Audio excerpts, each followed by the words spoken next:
Hi guys, this is the third and last part of my series about the pros and cons of different fuel systems.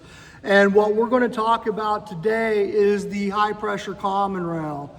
The high pressure common rail is a tricky one to make this video on because it is such a good fuel system, and it is kind of obvious by the fact that most of your new engines that are coming out today are high pressure common rail. So let's talk about some of the pros of the high pressure common rail before we try to find some cons. So unlike the other two fuel systems that we have talked about previously, these fuel systems have high pressure diesel fuel available at the injectors all the time.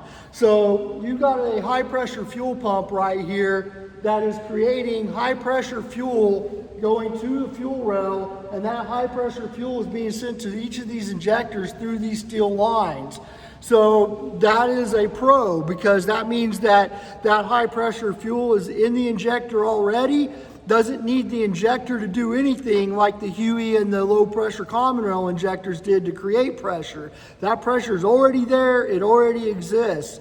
All those injectors are waiting on is a signal from the computer to lift the pintle up by a magnet and inject the fuel.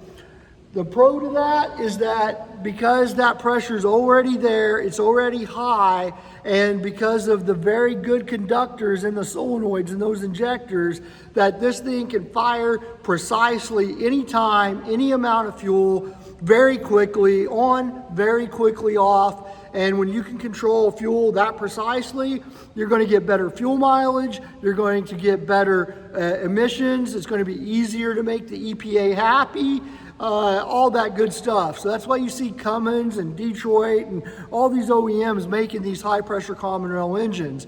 Precision, fuel economy, EPA emissions requirements, all right? So those are kind of the pros of this system, and it's hard to argue with them. The cons, I'm kind of reaching a little bit just to come up with some cons, but I think the biggest one I would point out is safety. I could take a fuel line off of or crack loose a fuel line on a HUE engine or a low pressure common rail, and while it's not recommended, and while I might still get an injection injury, I'm not going to lose body parts like I could if I disconnect a high pressure line off this engine while it's running. So I would say safety maybe could be one of the cons. Hopefully you're not tearing into these engines while they're running when you know nothing about them, but that could definitely cause some harm for people who do it the wrong way. So I would keep that in mind as a safety precaution. Work on high pressure common rail, be careful what you disconnect, especially when the engine's running. All right. Another con, price, right? High pressure fuel pumps, gear pumps, high pressure rails, fuel injectors, everything on this is expensive. So price would be another maybe con if you want to go there. And then finally would be the precision at which the technician needs to know what they're doing. When you pull the injector out of this engine, there is a connector that runs through the cylinder head, and it literally, here's the injector in the head, here's the connector going through the head, and the two just literally meet like this, and that's how it gets its fuel. So you can imagine if you have a metal connector going into a metal injector delivering 30,000 PSI of fuel pressure, what would happen if both of those components aren't torqued down in the right sequence and at the right torque spec, right? You have to pay attention and know what you're doing. Otherwise, you're going to have a fuel leak there, you're going to dilute your oil, you're going to have drivability issues. So that would definitely be my cons. And like I said, they're stretching to make them into cons. They're more just common sense things, but I told you I'd do pros and cons, so I did pros and cons. Ultimately, out of the three fuel systems we talked about, HUE is probably my favorite, only because I know how to work on them the best. They're the engine I'm the most familiar with from being out in the field. In the Air Force, it seemed like all of our medium-duty diesels were some form of HUE, or going back in the day, some sort of just mechanical fuel system. EY, I have a little bit of familiarity with.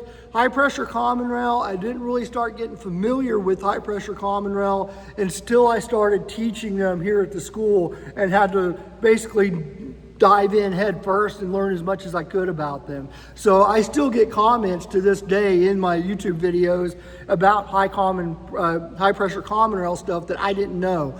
So I keep those comments coming. I learn something new every day. That's one of the things I always tell my students. The day you stop learning is when you become stagnant. There's no possible way for any human on this planet to know everything about every engine and every system. And so I'm trying to share with you guys what I know. I like it in the comments when people share what I know. I love respectful dialogue. So please, in the comments, let me know what else I should mention about this guy that I might have left out. And thank you. This is video number 4 in the 100 diesel videos in 100 days. So I'm going to be posting this one tonight and trying to come up with what I'm going to do for you guys for video number 5 tomorrow. I really appreciate all the interest and the people that have watched. Thank you for those that have liked and subscribed. If you haven't liked and subscribed, what are you waiting for?